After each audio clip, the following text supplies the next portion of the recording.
D'habitude, je parle assez lentement, mais cette fois-ci, je vais parler encore plus lentement, juste pour épargner un peu les cordes vocales.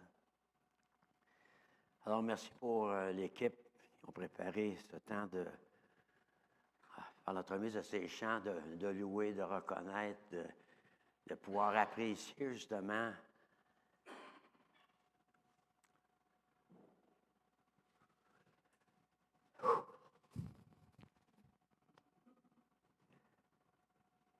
le don incomparable de Dieu.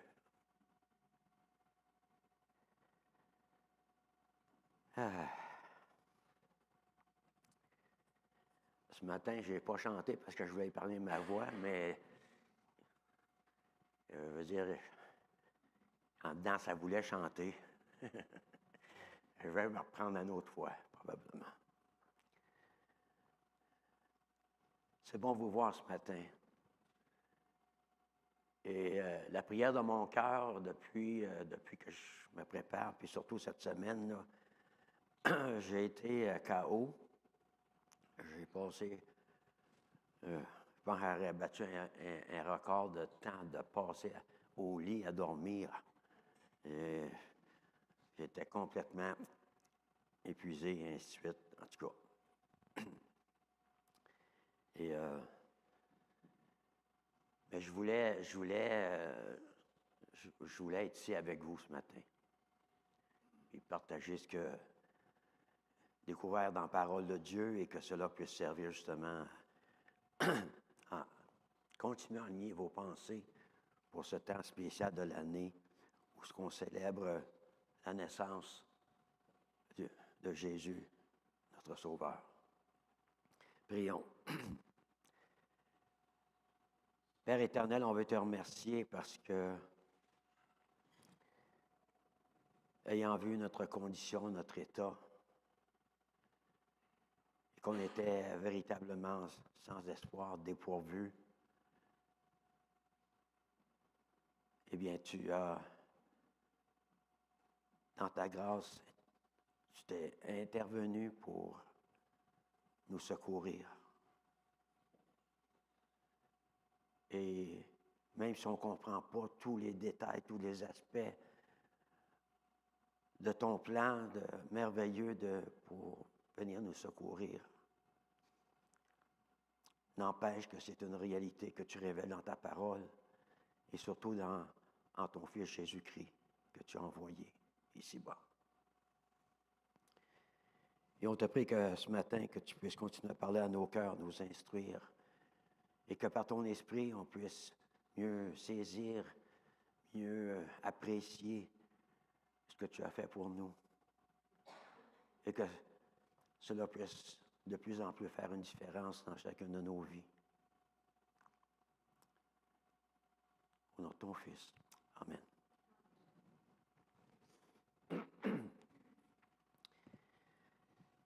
Eh bien, dès le début de décembre, puis bien pour certains, peut-être même avant, eh bien, il y a comme une préoccupation qui s'installe. Probablement plus chez les enfants que les adultes, mais je ne veux pas exclure les adultes. Mais on sait que Noël s'en vient. Puis Noël, on l'associe à toutes sortes de choses et probablement ce qui est au cœur de Noël, c'est les cadeaux. Hein? Puis on se préoccupe à savoir, mais quel cadeau est-ce que je pourrais donner? Quel cadeau est-ce que je peux espérer avoir? Ou quel cadeau anticiper? Des cadeaux surprises qui vont me prendre au dépourvu. Quel cadeau est-ce que je vais retourner au magasin parce que ça ne fait pas mon affaire? Des cadeaux, des cadeaux, des cadeaux. Je lisais une histoire, je ne sais pas si c'est vrai, mais je l'ai tellement appréciée que je vous la partage.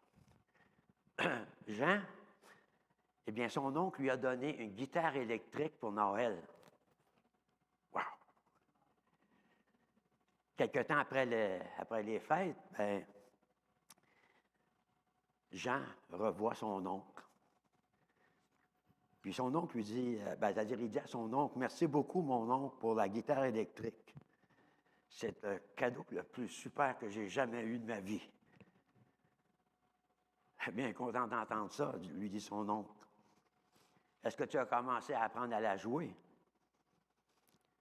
Pas vraiment.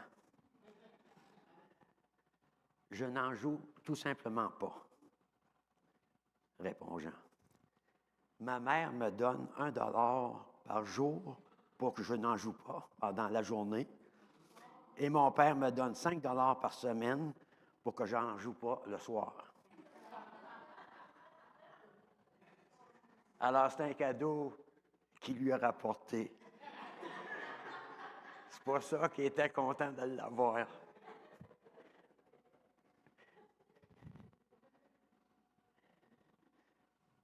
Mais il y a des cadeaux plus sérieux que ça. La Bible nous fait mention des cadeaux de Dieu pour l'humanité.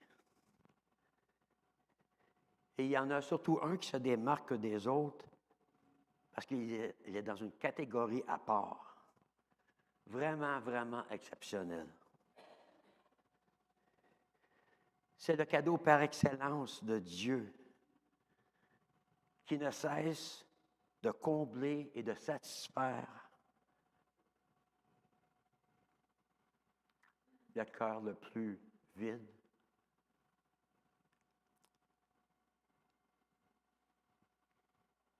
C'est le cadeau qui comble et satisfait à tous ceux qui l'ont reçu.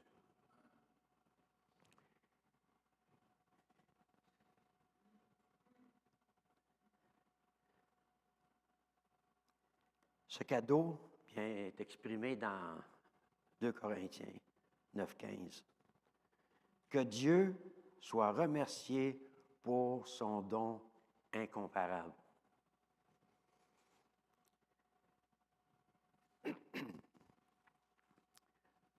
Le mot lui-même, incomparable, dépendant des versions, est aussi traduit extraordinaire, indicible, ineffable, inexprimable, merveilleux. En fait, ce mot dans l'original, on le trouve seulement qu'une fois dans la Bible. Et le mot signifie littéralement incapable de décrire de manière adéquate. On vient pas à bout de trouver les mots vraiment appropriés pour décrire ce cadeau-là. On voudrait exprimer notre appréciation, de reconnaître la juste valeur de ce don-là, mais il n'y a pas vraiment de bons mots qui viennent à l'esprit. Puis, ce qui est étonnant, c'est que c'est l'apôtre Paul qui écrit en 2 Corinthiens. Puis, je peux m'imaginer que l'apôtre Paul, c'était pas le genre de type d'être à court de mots. Après tout, il a écrit plusieurs lettres. Mais c'est comme s'arrêtant sur la grandeur, sur la générosité, sur la grâce de Dieu, voilà qui reste bouche bée. Il ne sait pas juste quoi dire. Puis si c'est le cas pour lui, bien, je dirais, c'est le cas pour chacun d'entre nous. Notre vocabulaire est inadéquat pour véritablement exprimer notre émerveillement devant qui Dieu est, ce qu'il est et ce qu'il fait. Il se peut bien que l'apôtre Paul, en écrivant cela, fait allusion à ce qu'il avait écrit dans un chapitre précédent, dans 2 Corinthiens 8, 9, où il dit, « Car vous connaissez la grâce de notre Seigneur Jésus-Christ, qui pour vous qui s'est fait pauvre, de riche qu'il était, afin que par sa pauvreté, vous soyez enrichis. »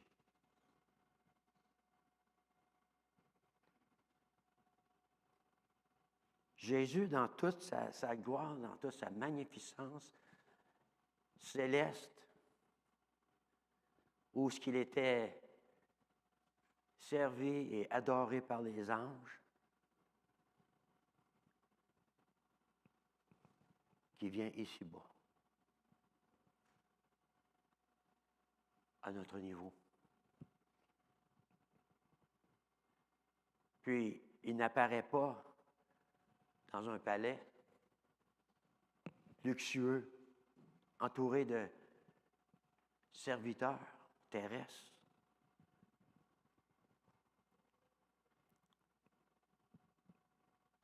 Non. Il s'est fait pauvre. Et comme le verset dit, afin que sa pauvreté vous soyez enrichis.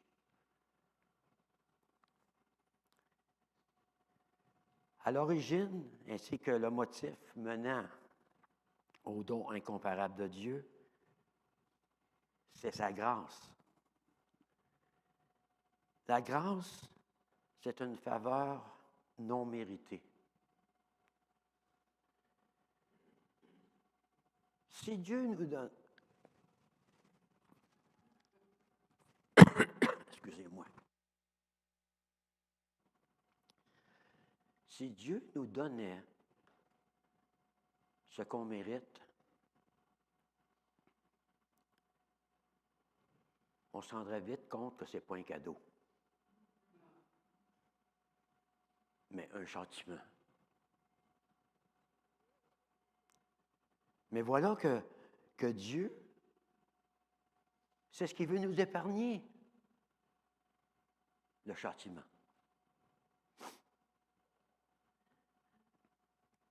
Et c'est pour cela qu'il a donné le don incomparable, son Fils.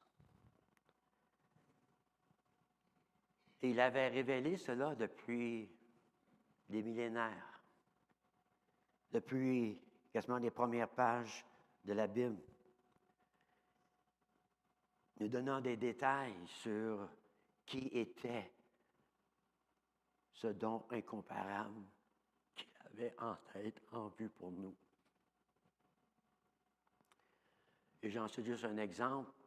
Dans Ésaïe 9,6, ça dit, « En effet, un enfant nous est né, un fils nous a été donné. » Il parle comme étant quelque chose d'accompli, a été donné, mais qui n'est pas encore réalisé, ça s'en vient. Mais qu'est-ce qui rend ce don de Dieu incomparable, ineffable, inexprimable, indescriptible? Pourquoi est-ce que Paul l'exprime ainsi ou essaie de l'exprimer? Eh bien, ce don de Dieu incomparable, on peut en avoir des indices à travers les Écritures. Et on pourrait passer la journée à puiser dans les Écritures, chercher ces indices, afin de pouvoir mieux apprécier ce don incomparable. Mais j'aimerais vous en proposer quelques-uns.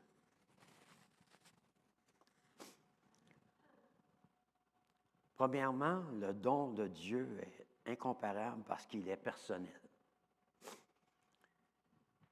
Rien comme une touche personnelle pour rehausser la valeur d'un cadeau aux yeux de la personne qui le reçoit.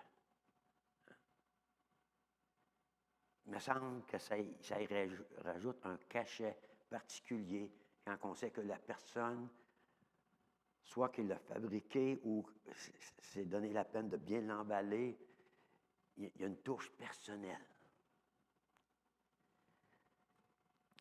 Dans le chapitre précédent, où on voit ce que Paul a mentionné le don incomparable, il s'adresse à des gens il dit à leur sujet, ils se sont d'abord donnés eux-mêmes au Seigneur. Oui, ils avaient donné de l'argent, mais il dit, ils se sont d'abord donnés eux-mêmes au Seigneur. Mais tout à travers les Écritures, on voit que c'est Dieu qui sont pour dire, qui est l'avant-coureur de cette disposition-là, parce que il est l'exemple par excellence de celui qui se donne lui-même.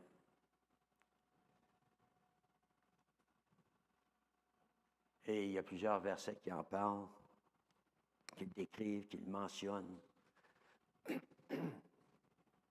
Et vous connaissez bien ce verset, hein? En tout cas, je présume qu'un bon nombre d'entre vous le connaissez.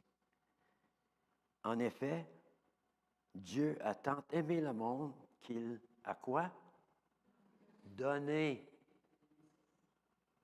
Il a donné son Fils unique afin que quiconque croit en lui ne périsse pas, mais qu'il ait la vie éternelle.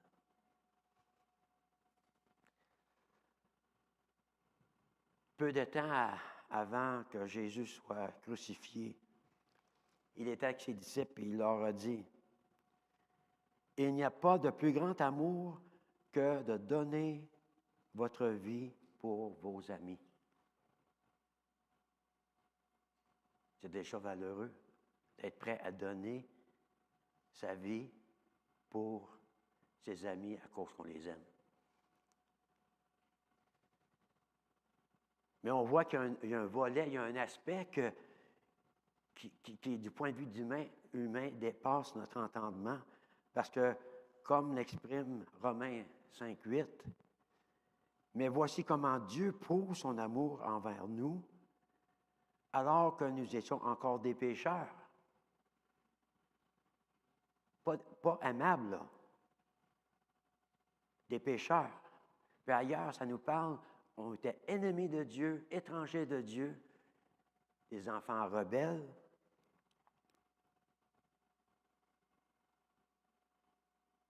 Mais Christ est mort pour nous.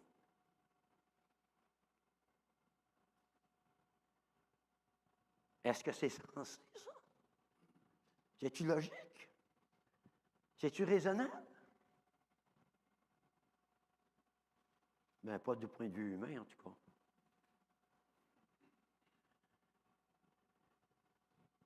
Dans Tite 2,14, il parle de Jésus-Christ. Il s'est donné lui-même pour nous afin de nous racheter de toute faute et de se faire un peuple qui lui appartienne, purifié et zélé pour de belles œuvres. Alors, le don de Dieu ne peut pas être plus personnel que cela. Dieu se donnant lui-même en la personne de son Fils, sa propre personne.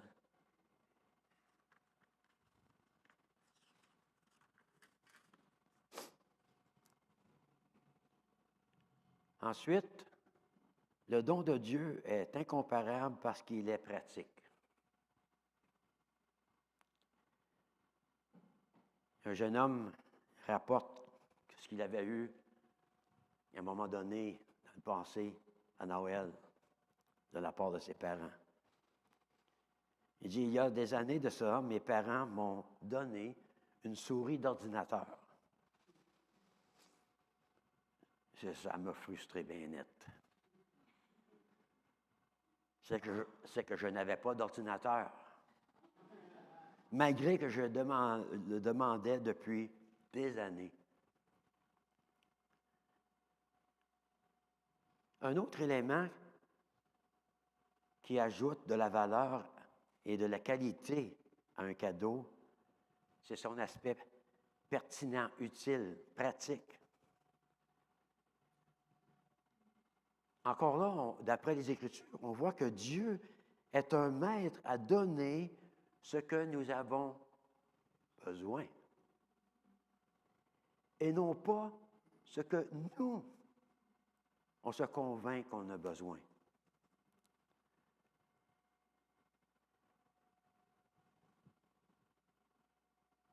Je ne sais pas si vous avez jamais trouvé une situation d'avoir vraiment, vraiment soif. À ce moment-là, c'est quoi votre plus grand besoin?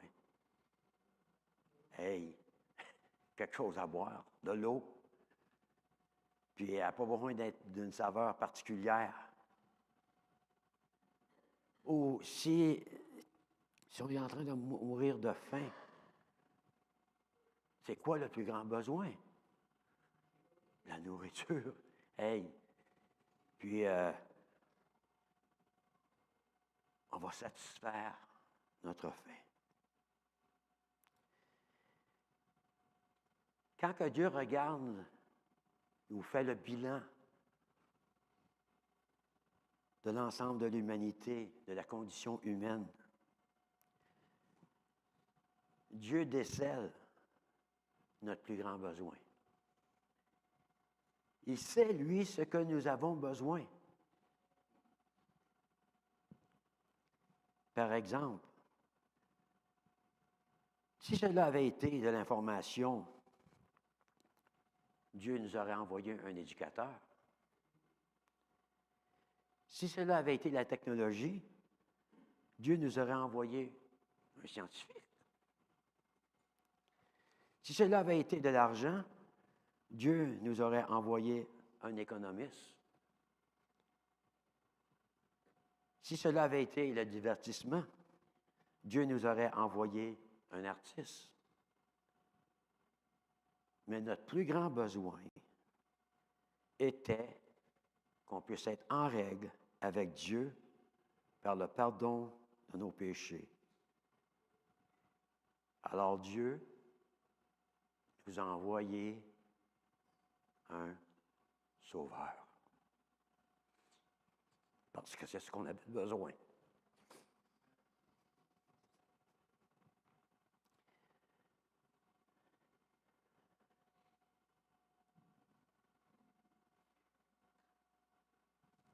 Et le passage qui a été lu un peu plus tôt par Marie-Lie, c'est un des passages que j'avais aussi.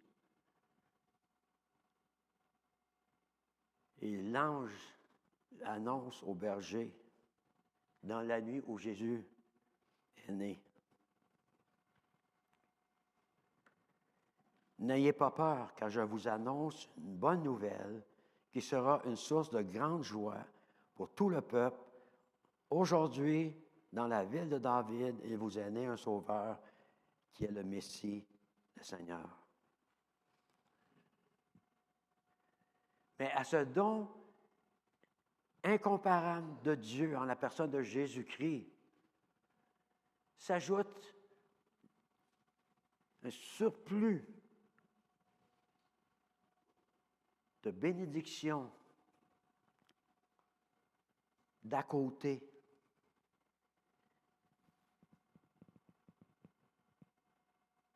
Que seul Dieu peut accorder dans sa grâce.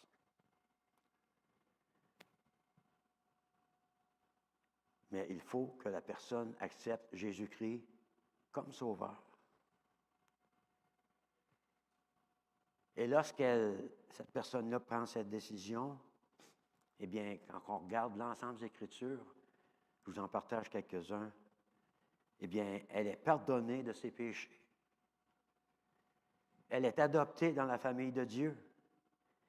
Elle hérite tout ce qui appartient à Jésus-Christ. Elle reçoit le Saint-Esprit qui fait sa demeure en elle.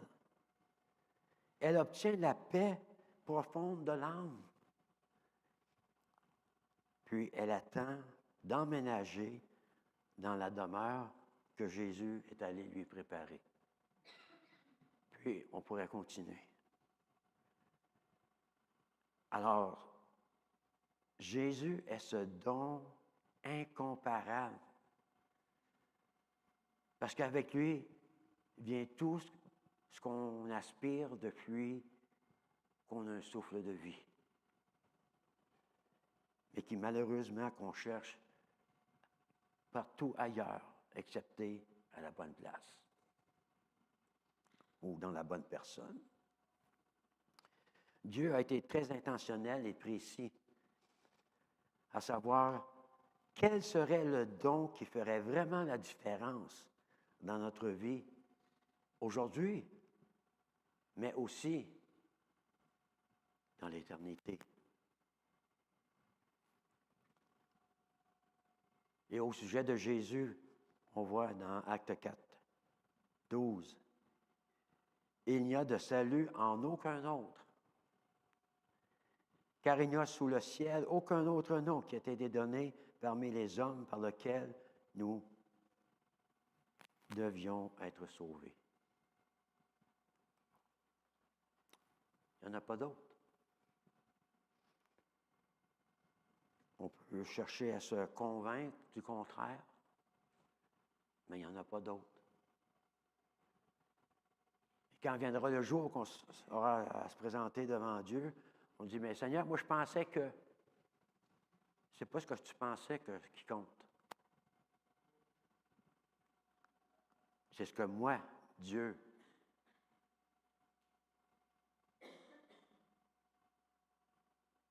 ce que je pense. C'est ça qui compte.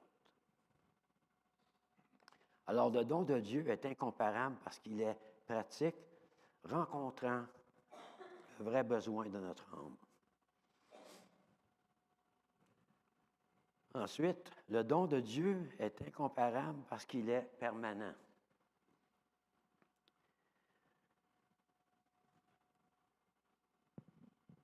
Je vais vous demander de vous servir un peu de votre mémoire. Peut-être qu'elle ne va pas loin en arrière, là, mais en tout cas. Mais combien de cadeaux est-ce que vous avez eu jusqu'à date dans votre vie? Des cadeaux, là, que vous avez encore et qui sont encore utiles et pratiques ou qui sont encore fonctionnels aujourd'hui. Hein?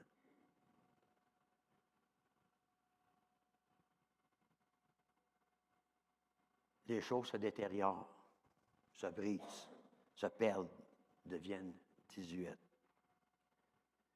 Mais un cadeau devrait capter l'intérêt au-delà de la journée, même où il est déballé. Je pense que vous avez déjà été témoin d'enfants, la journée de Noël, après avoir tout déballé les cadeaux, ils s'amusent plus avec les boîtes que les jouets qu'ils ont reçus. On aurait pu épargner tellement d'argent. Alors, on s'enligne, on va acheter des boîtes la prochaine fois.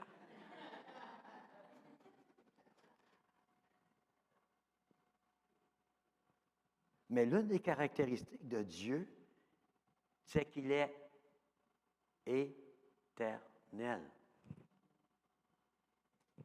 Il est éternel. Il n'a ni commencement ni fin. Chez lui, il n'y a ni ombre de variation, ni changement. Il est le même hier, aujourd'hui et demain. Alors, les dons qui viennent de lui, eh bien, ils vont avoir cette même caractéristique. Ils vont avoir cette valeur permanente.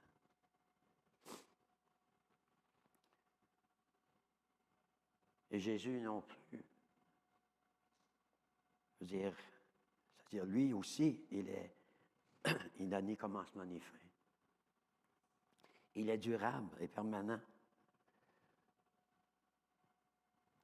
Et une chose qui est certaine, c'est que Dieu ne donne pas d'une main pour reprendre de l'autre. Jésus dit de ses brebis, ceux qui lui appartiennent dans Jean 10, 28, « Je leur donne la vie éternelle, elles ne périront jamais, et personne ne pourra les arracher de ma main. » Puis, Romains 6, 23, « En effet, le salaire du péché, c'est la mort, mais le don gratuit de Dieu, c'est la vie éternelle en Jésus-Christ, notre Seigneur. » Le salaire que l'on mérite, selon ce verset, c'est la mort. Mais le don, qui est déjà gratuit, mais il rajoute qu'il est gratuit, juste pour être certain qu'on comprend bien que c'est gratuit, c'est la vie éternelle en Jésus-Christ, notre Seigneur. Ça veut dire quoi, ça? Éternel.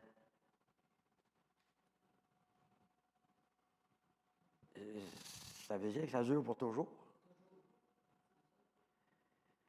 Il s'agit d'une garantie prolongée, assurée, garantie, tu sais. Ça ne prendra jamais fin. Alors, il ne peut y avoir d'autres cadeaux aussi permanents que celui que Dieu nous offre en son Fils Jésus-Christ. Quatrièmement, le don de Dieu est incomparable parce qu'il est payé. C'est un élément important, ça. Parce que si vous allez offrir un cadeau à quelqu'un, puis qui n'est pas entièrement payé, pouvez-vous vous imaginer, là, tu ouvres ton cadeau, puis là, il y a un petit bout de papier, la facture.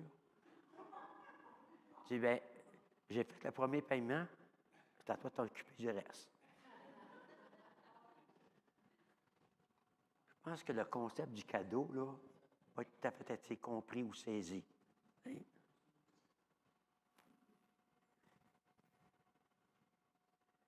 Puis, vous êtes mieux de ne pas sortir du magasin avant d'avoir passé à la caisse. Hein? Parce que si tu veux donner un cadeau, on va dire honnêtement, avec intégrité, bien, tu l'auras payé. Jésus avait le tour de poser des questions pertinentes et percutantes. Dans Marc 8, 36, il dit, et essayez de vous mettre là, vous êtes là, parmi l'auditoire, puis vous écoutez Jésus. Puis là, il dit, « Et que servirait-il à un homme de gagner le monde entier s'il perd son âme? Que donnera un homme en échange de son âme? »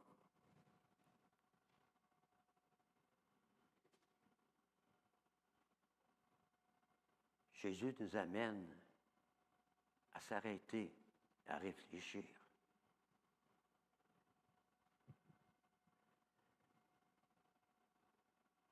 Si on est honnête, on va reconnaître qu'on a fait faillite. Nos poches sont vides. Notre cœur est vide. On n'a rien qui nous appartient qui peut véritablement faire contribuer à une offre sérieuse à Dieu pour racheter notre âme.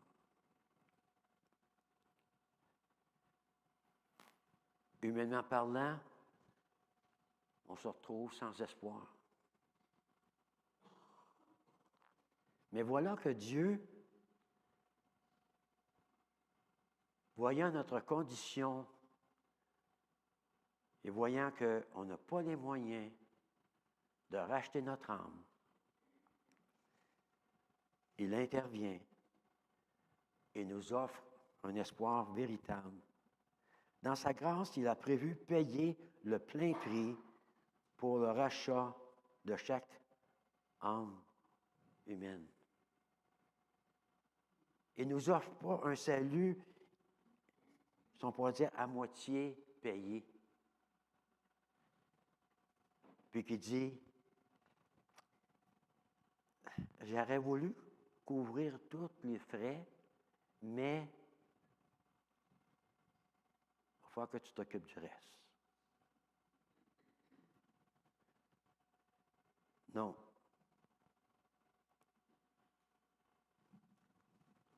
Dans 1 Pierre 1,18, on lit, « Vous le savez, en effet, ce n'est pas par des choses corruptibles comme l'argent ou l'or que vous avez été rachetés, mais par le sang précieux de Christ, qui s'est sacrifié comme un agneau sans défaut et sans tache. C'est par la mort de Jésus, par le sang qu'il a versé, que notre âme a été rachetée. Par le don incomparable de son Fils, Dieu nous offre le rachat de notre âme. Mais ce qu'il y a de particulier à propos d'un don ou d'un cadeau, c'est qu'il doit être reçu personnellement pour que ça devienne une réalité personnelle. On ne peut pas véritablement accepter, tu sais, on prend le cadeau, puis le nom est là, c'est à qui, de qui. Mais ça appartient à qui, ça? À celui dont le nom est écrit dessus. Et si c'est pour cette personne-là, et si elle ne le reçoit pas, eh bien, tu ne peux pas t'offrir pour dire, mais je vais l'accepter à sa place.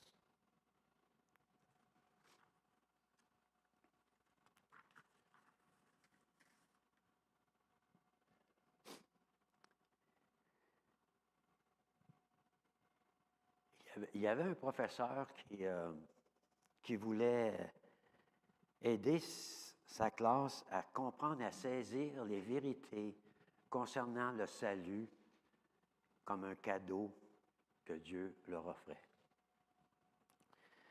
Alors, on a préparé une petite mise en scène, OK? Avec les jeunes adultes et les ados. Et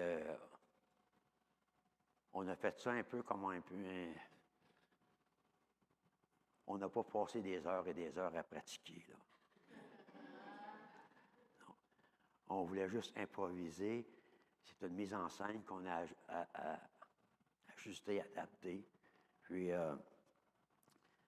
j'espère que vous allez pouvoir en profiter, puis écoutez bien. On va prendre un micro en avant, là.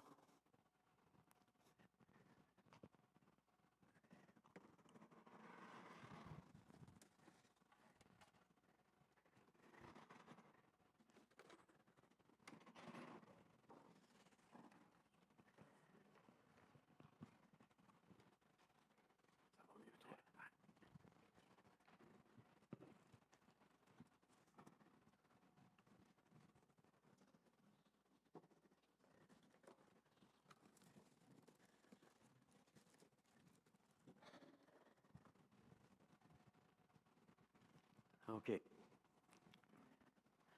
Alors, ça fait un bout de temps que vous êtes assis, puis on est encore peut-être une dizaine de minutes. Fait que je vais vous demander de vous lever juste pour faire circuler un petit peu, là.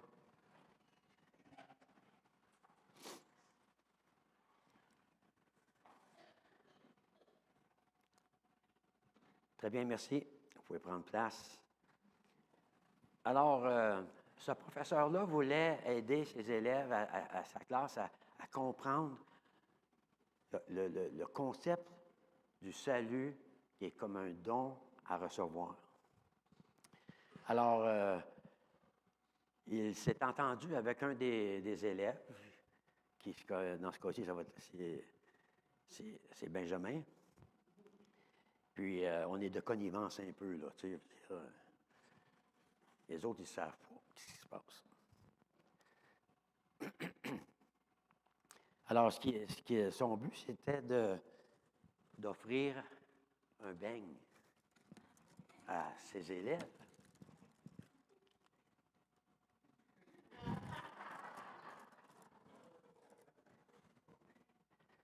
Alors, il s'adresse à la classe et à chacun individuellement, puis leur demandant s'ils veulent un beigne.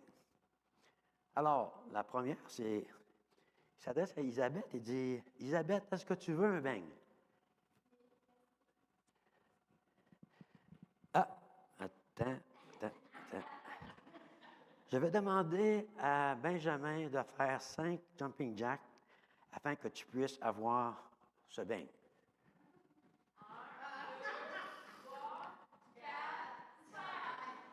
OK. Alors, tu peux avoir ton beigne.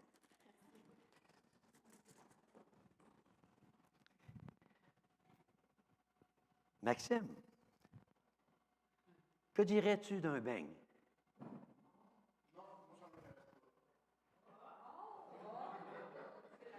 OK.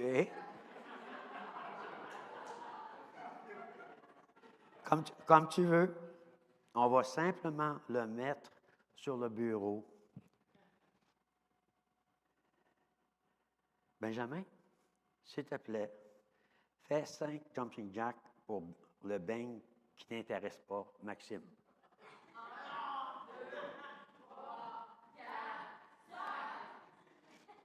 Et on va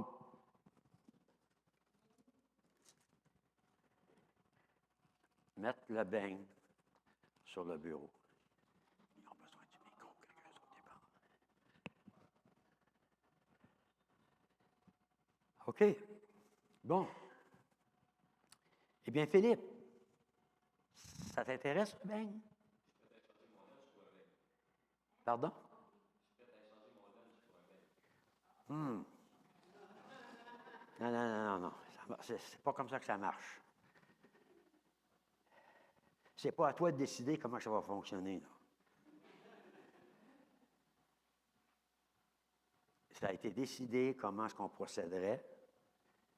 Et c'est entendu que c'est Benjamin qui fait les 5 jumping jacks.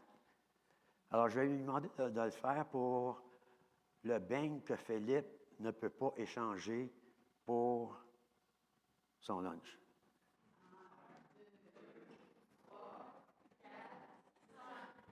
OK. Alors, celui-là aussi, on va le mettre sur le bureau.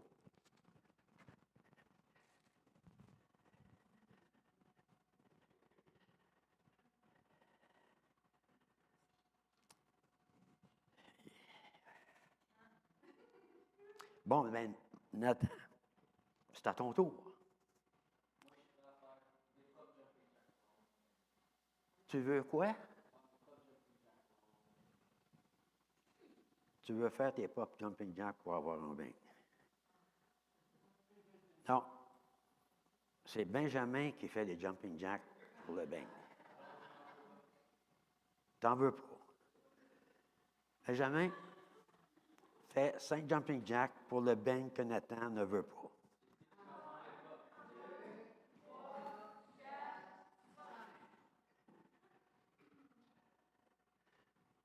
Mais la chose est, c'est que c'est ma classe, c'est mon cours, c'est mes beignes.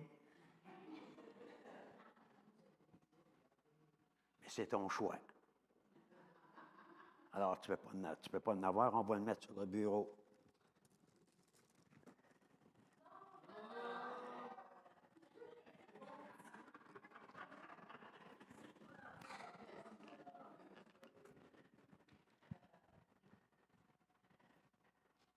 Alors, Nathan arrive en retard. Et. Théo, excuse. C'est parce que je suis à la mauvaise place. Théo arrive en retard, sans savoir ce qui s'est passé.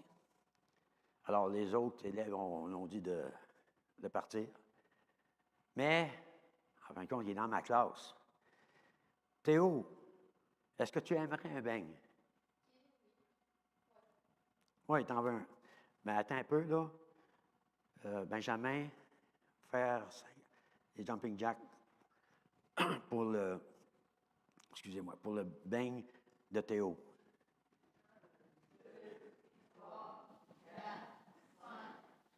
OK.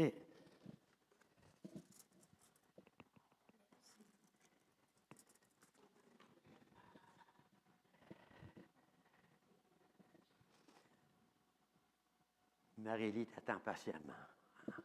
Attends ton tour. Marie-Lie, veux-tu un beigne? Je pense bien avoir assez d'argent pour payer mon beigne.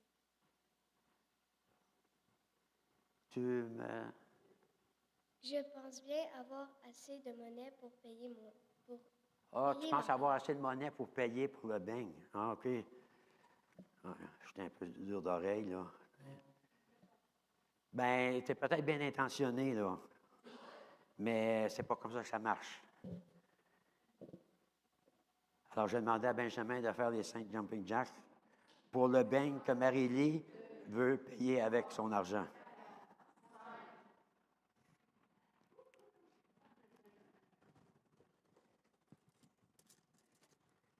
Il va sur le bureau. Merci, c'est tout. Tu peux prendre place. Alors, merci aux jeunes adultes, aux ados d'avoir accepté le défi d'être complices avec moi dans tout ça. Puis on aurait pu en rajouter des différentes manières, différentes situations. C'est certain que c'est d'offrir des beignes comparativement au salut que Dieu nous offre en Jésus-Christ. la marche est haute. Mais c'est juste le concept. Dieu nous offre un salut entier, complet. Puis, quelle sorte de raison est-ce qu'on se donne? On a vu quelques exemples. Chacun des élèves avait la possibilité d'avoir un beigne, à condition qu'ils acceptent l'entente qui avait été mise en place. Et c'est la même chose pour le salut que Dieu nous offre. Ce don incomparable que Dieu nous offre en Jésus-Christ, eh bien, c'est à chacun d'entre nous de prendre une décision.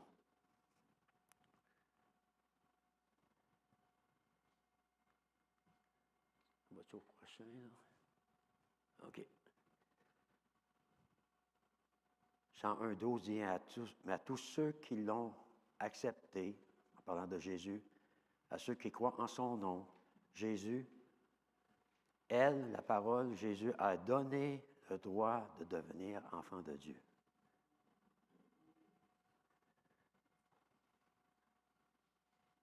Ce don incomparable va toujours être incomparable.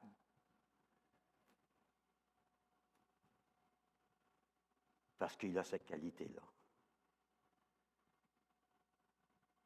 Mais c'est à toi et à moi d'accepter ce cadeau-là.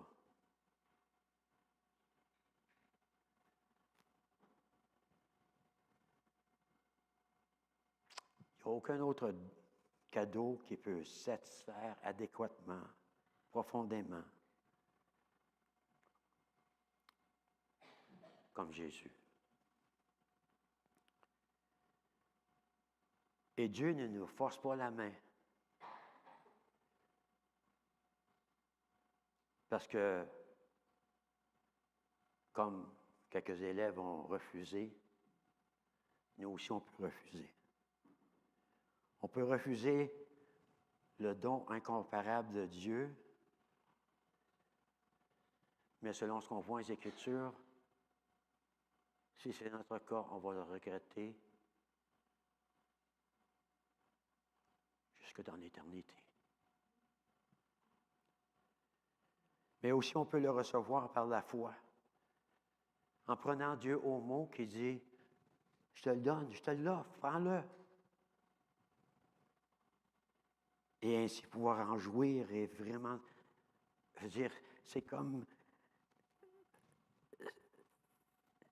un cadeau sans fin. Il va toujours avoir quelque chose d'autre à découvrir, à apprécier. On peut aussi remercier Dieu, voyant notre condition, notre état, qu'il offre ce don incomparable qu'on ne mérite absolument pas. Et on peut aussi répondre en comptant sur Dieu, dire, mais Seigneur, je te remercie pour ce don incomparable. Et comme expression de ma reconnaissance, eh bien m'aider à vivre d'une manière qui va refléter la valeur inestimable de ce cadeau que tu m'as fait en ton Fils.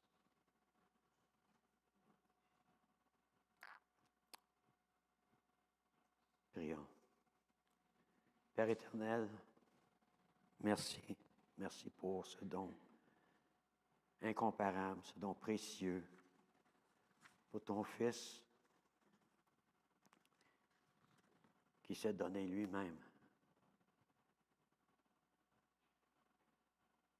Père Céleste, tu connais le cœur de chacun qui est ici présent ce matin.